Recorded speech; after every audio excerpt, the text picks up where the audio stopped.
Good morning, everybody. It's Tom Christie back in the carving shop. Welcome back to my YouTube channel. This will be session 4 of carving a Drake Spectacled Eider. And today, I actually received my eyes in the mail from Michael Braun yesterday evening. So today we'll be able to insert those eyes. If you don't know, Michael Braun is a carver, a waterfowl hunter, and he's created this line of eyes, and I'll give you a little bit of a close-up, that are beautiful and they're reasonable, and I've started using them all the time on my carvings. So if you haven't checked them out, you might want to do that. Michael doesn't pay me to say that. He doesn't need to. I just appreciate what he's doing for the waterfowl carving community. So a little shout out to Michael. Thank you for that. We'll get the eyes inserted today. We have some body detail carving to do, and I'm hoping to get this head mounted as well. We've got to do some carving to get this in the proper attitude, and we'll cover that later. If you haven't subscribed to the channel, please do that. It helps me out. And if you want to get notification as I add new content, you can go to the little bell icon at the right side of the screen. There's a drop-down menu there. You can select to receive that notification, but you don't have to do that if you don't want to be bothered by that. Anyway, I appreciate all of you that have subscribed so far, and it's very encouraging to me. Makes me want to continue to provide this content free for people out there that might want to carve, or might want to improve what they're doing, or learn new techniques. And I'm learning all the time as well, so I don't have it all figured out at all. Let's get started on this carving, and thanks for coming back. Give you a good quick close-up of the Michael Braun Spectacled Eider eyes. I'm using 10 millimeters for this carving, and you can see they're very characteristic. Both the hen and the drake have this beautiful blue color, and they also have large pupils, very characteristic of the species. So a lot of eyes that you're going to buy are not going to have that feature. They're kind of a standard pupil, and Michael's doing a great job of accurately representing the unique features of each species in terms of his eyes. So I really appreciate that. I want to locate the eyes accurately. Normally I go from the notch. In this bird there is no notch, so I'm going to go right from this upturn feature on the bill to the eye and locate that both sides.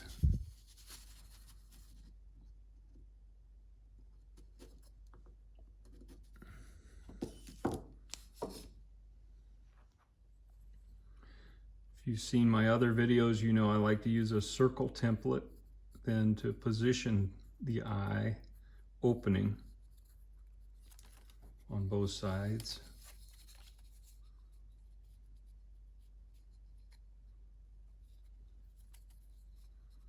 And I'm kind of eyeballing this, no pun intended. But once I have them penciled in, then I'll look from the front and make sure elevation-wise they look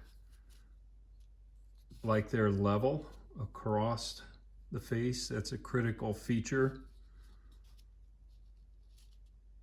It looks like I could take this one up just a notch.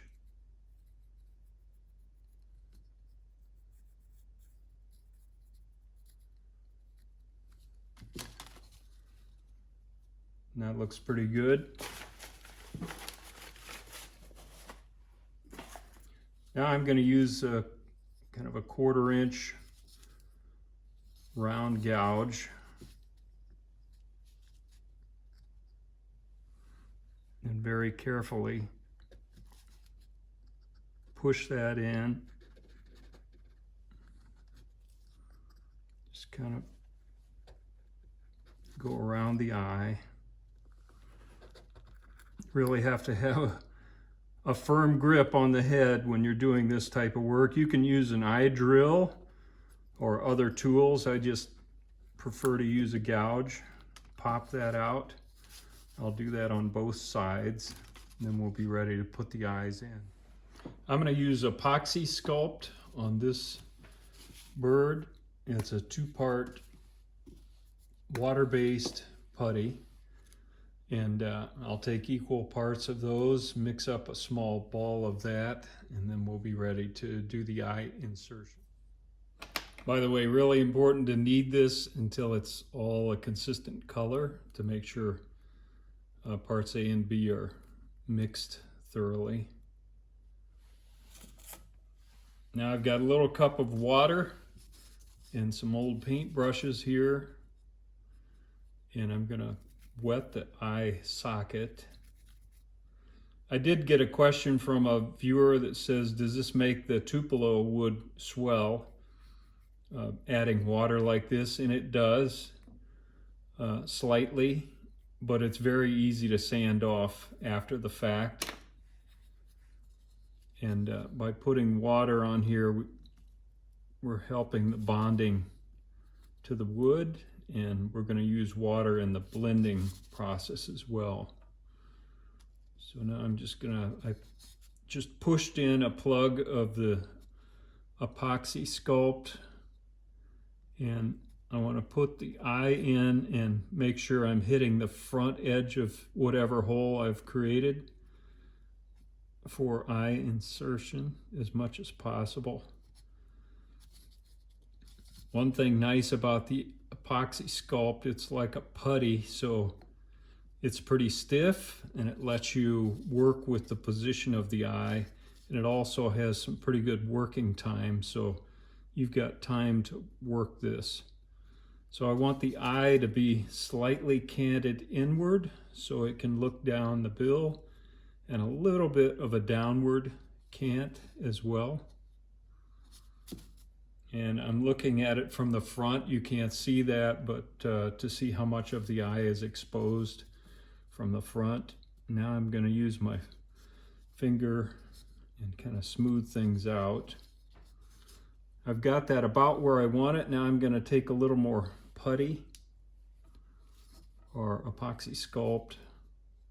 I'm going to roll that into a little bit of a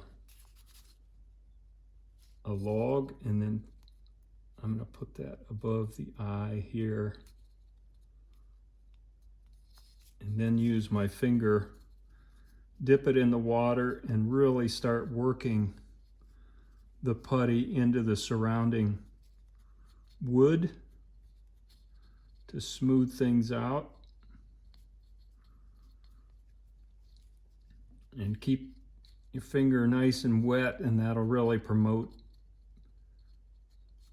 a nice smooth surface when you're done. And I'm pressing pretty hard on this, and I'm trying to minimize the amount of water I get on the carving, but again, any swelling or grain that shows up, however little that is easy to sand off later. So I'm going to do the same thing down below the eye.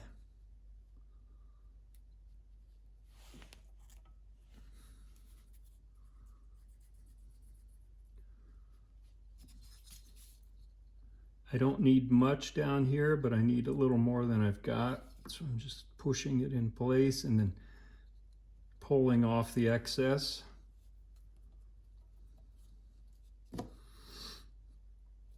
And we talked about, I believe we talked about the unique shape of the Spectacled Drake's eye, and the hen for that matter. It's a little bit elongated. Now I'm going to use a kind of a stiff, old retired paintbrush, dip it in water, and begin shaping the eye. But I want that nice kind of elongated look to the eye, so it's not super round. And I can push the putty around with this paintbrush pretty effectively and begin to sculpt the area around the eye. I also want to tie into this crease that we carved in above and below the eye. So I'm making sure I'm using my brush to follow that line that we carved in. I'm hoping this is kind of hard to see, I realize that, but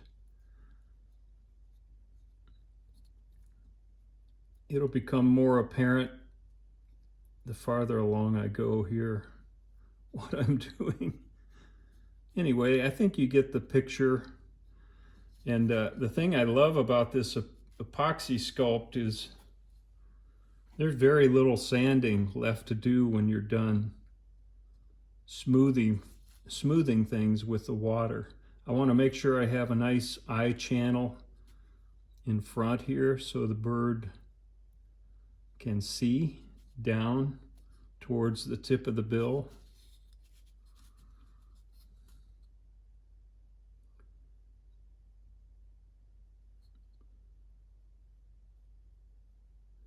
Again, I'm just using that brush to get this eye shape the way I want it. And this is kind of a critical and subtle thing.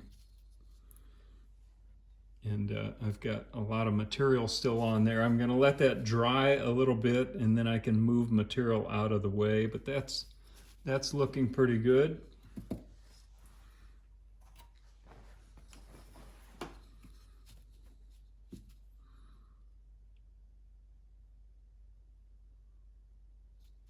I want to make sure I can see the pupil of the eye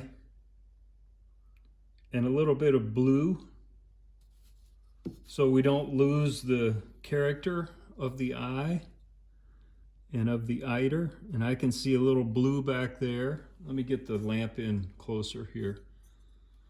So hopefully you can see there's a little blue in back, a little blue in front, but the bulk of the eye opening is taken up by the pupil, and that's as it should be.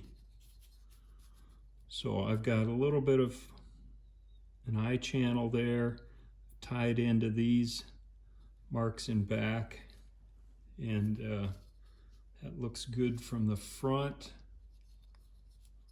I'm pretty happy with that. So I'll work on this a little bit longer, make sure things are smoothed out so I don't have to do much sanding. And I'll do the same thing on the opposite eye. You don't need to watch me do that. Same procedure. That looks pretty good. Just another quick note. Now is the time to recheck and make sure the dimension is right. And it looks like I'm right on there where I want to be to my pattern. Because it is easy to get the eye moved around in a too far back, too far forward. And that can really change the look of your carving, your decoy, so that looks good.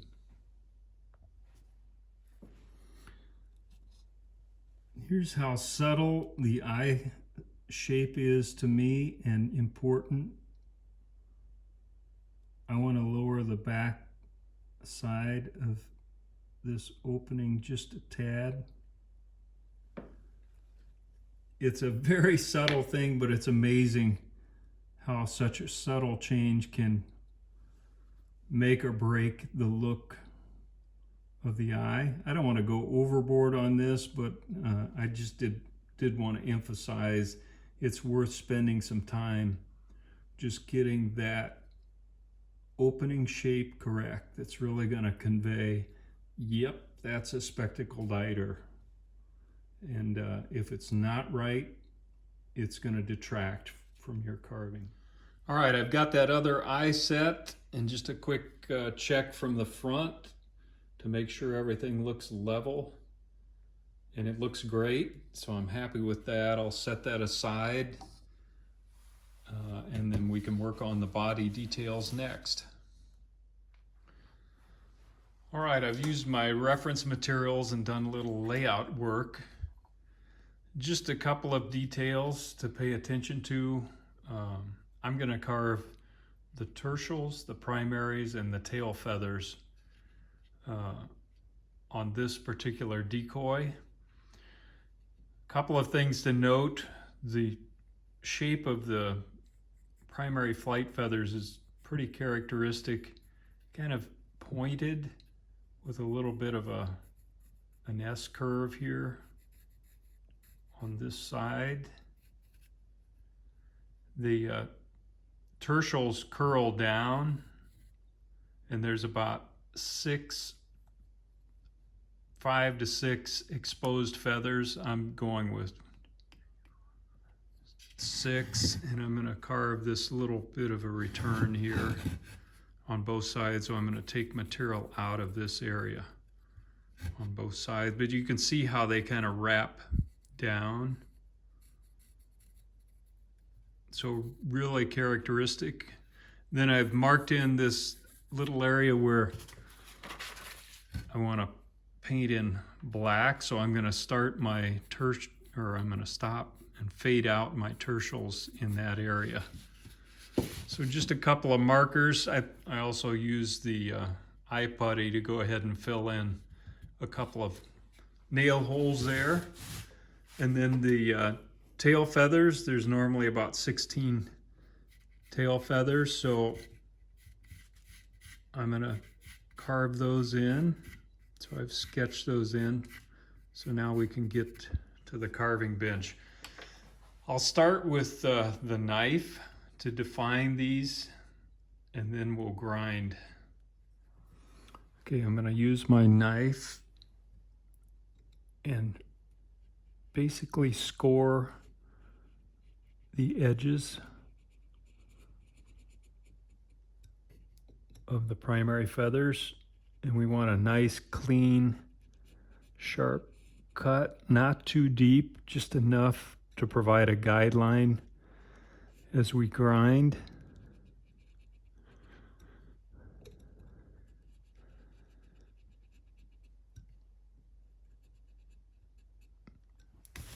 Okay, and then we'll go back in this direction. That kind of S shape that we're looking for. Come to a point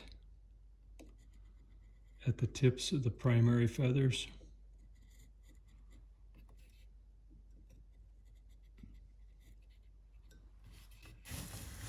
Okay, so I'll do that for these. Also for the tertials, same process. Again, not scoring very deep, but enough to provide guidance.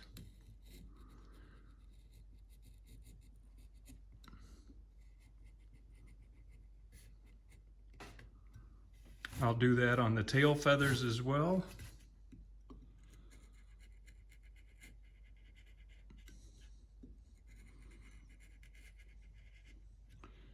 My layout work was a little messy here. That's why we lay out. So you make your mistakes in pencil and clean it up with the knife.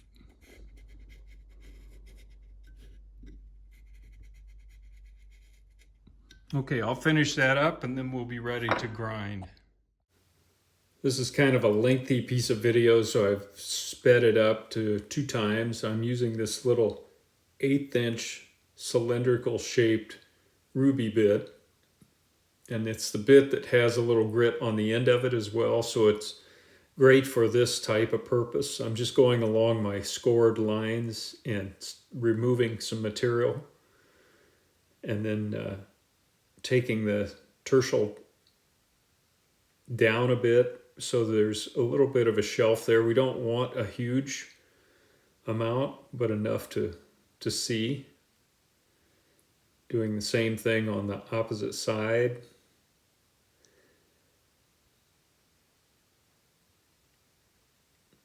And this first is just a, now I'm removing that material that I talked about. Once I get a little bit of a groove in there along the scored line that we scored with the knife. We can go back and use the side of this bit to take material down. You can see there's a little bit of a shadow already being cast, and we want a little bit different elevation on each feather here so you can see the separation between them.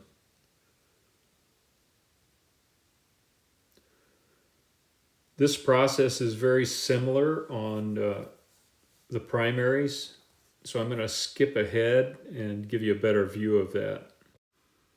You can see I've just done a similar process on the primaries, taken down both sides, following the scored lines, and developing kind of a step down in each of the primaries. Now, for purposes of demonstration, I'm going to go to this little pyramid shaped bit, and it's a ruby bit, so it lends itself to kind of taking more material than that small cylinder, and I can use this to blend then from those initial cuts that I did with the cylinder. Now I'm just smoothing things out with this bit. I'll probably demonstrate this on one side and then not have you sit through the same thing on the opposite side. It's just a duplication. This takes some time to develop this so that they're nice and smooth, and it looks like layered tertials. I'm going to switch to the 1/2-inch sanding drum now and just smooth everything out. So again, there's not a lot of carving here, but just enough to show some separation between the tertials. So I'll use this sanding drum to also sand the primaries.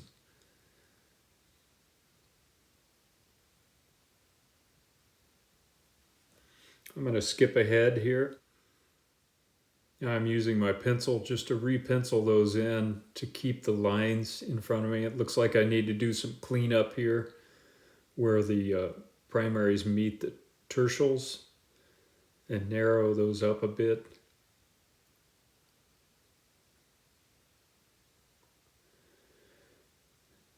Now I'll use the same process on the tail feathers, and I'm going back to the little cylindrical bit.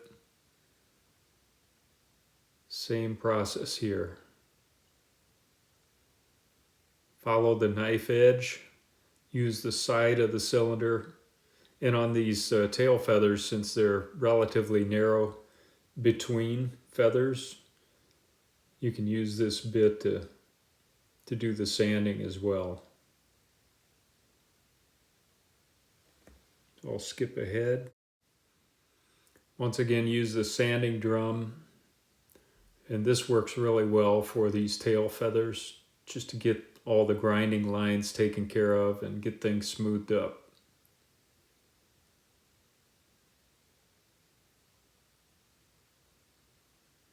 Now I'm going to pencil in the tail feather points at the tips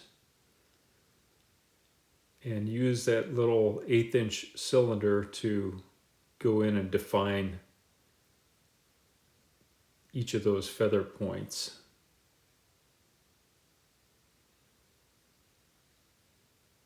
So I'll do that on the other half as well. All right, we've got the carving done and done some sanding with the cylinder rotary. Now I'm just using 120 and settling in for a lot of sanding. So I won't make you suffer through that. You guys know what sanding is like, but there's no substitute for it. We just have to smooth all of the grinding marks out of these areas that have been detailed. We'll do that. And then we'll be ready to move on. I've got things rough sanded, and I'll come back and do some more. But if you're like me, every once in a while you like taking a break from sanding and doing some other things. So I'm gonna carve a few bumps, feather groups in the side pocket here. This is gonna be black feathering, so having a little bit of sculptural shape to the feather groups will add some interest, and especially in that black on black situation. So we'll carve those, not trying to do every feather, just some major feather groups. Okay, I'm going to speed this video up. I'm using this 1/4 inch cylindrical burr, and I'm going in and doing a quick stroke to outline each of these feather groups.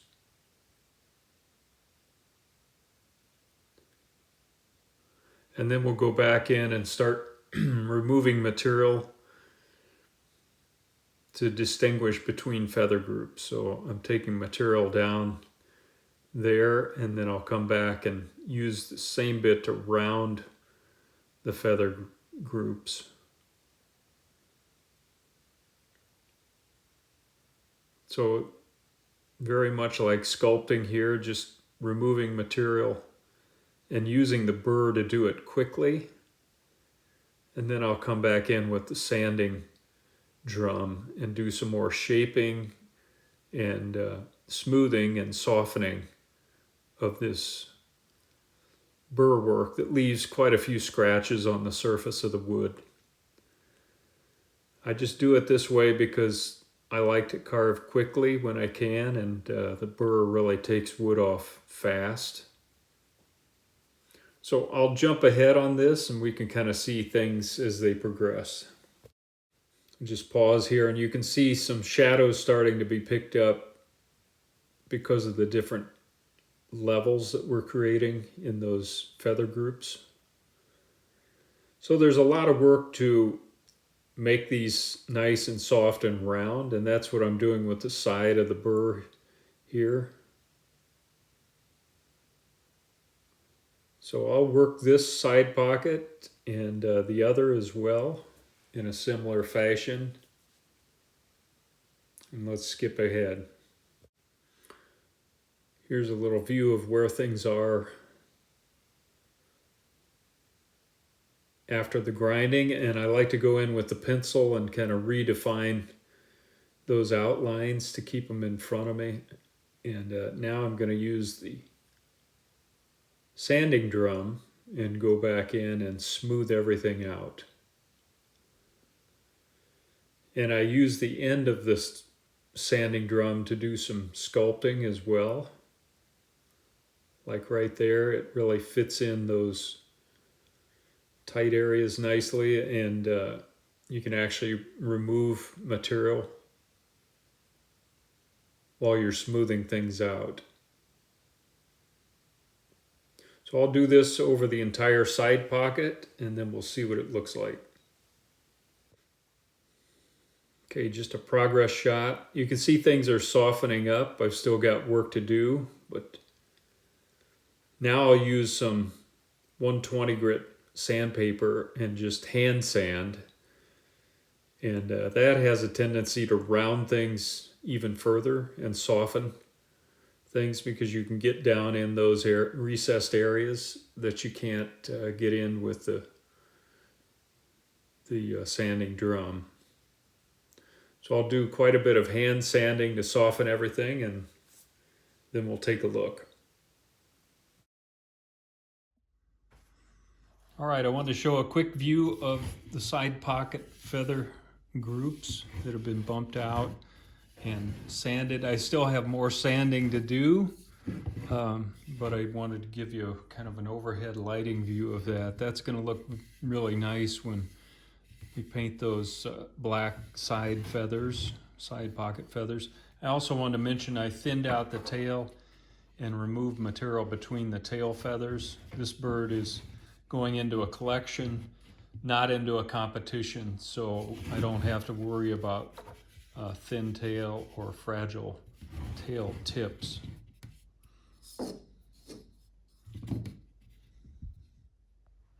All right, the next carving challenge is to get the head to fit on the body. This is one of those carvings where you don't just have a flat neck on the body and the head, and it's very easy to position the head. This is more sculptural, and so it's going to require that we do some carving here to make this profile match up with the body, and to set this down in the position that I want it to be, kind of head up like the pattern, forward looking, a little left turn.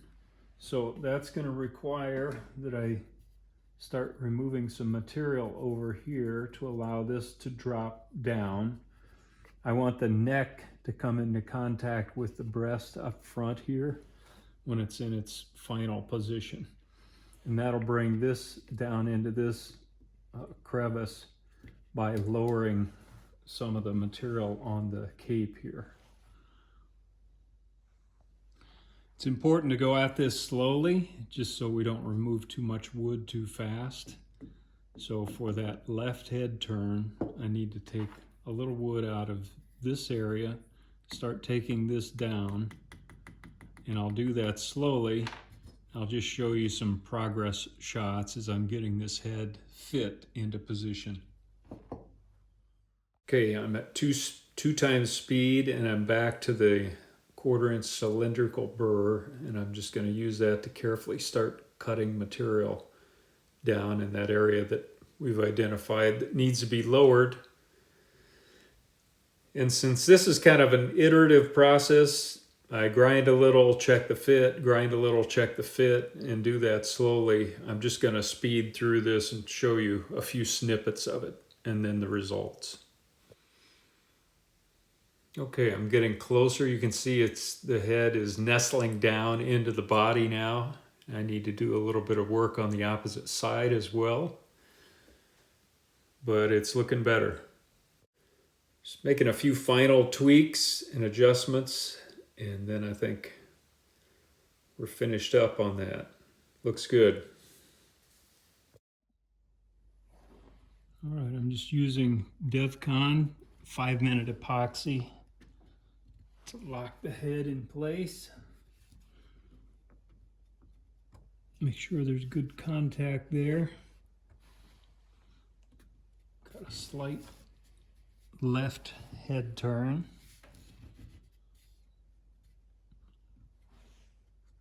Let that epoxy set, and then come back and do the fill around the neck. I used JB Weld Wood Restore Repair Putty for this neck joint. It sets really quickly, and I was able to work it pretty quickly. So I'll let this rest overnight, and then we can finish the decoy up. All right, we'll call that a wrap on session 4 of carving a Drake Spectacled Eider. We've got the head finished, the body finished, head mounted, eyes set.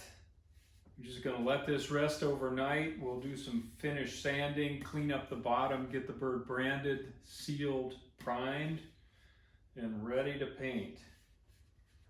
Hey, thank you for all the suggestions on things you'd like to see. Please keep those suggestions coming. It's very helpful and encouraging to me. So until next time, good carving to you. Tom Christie signing out.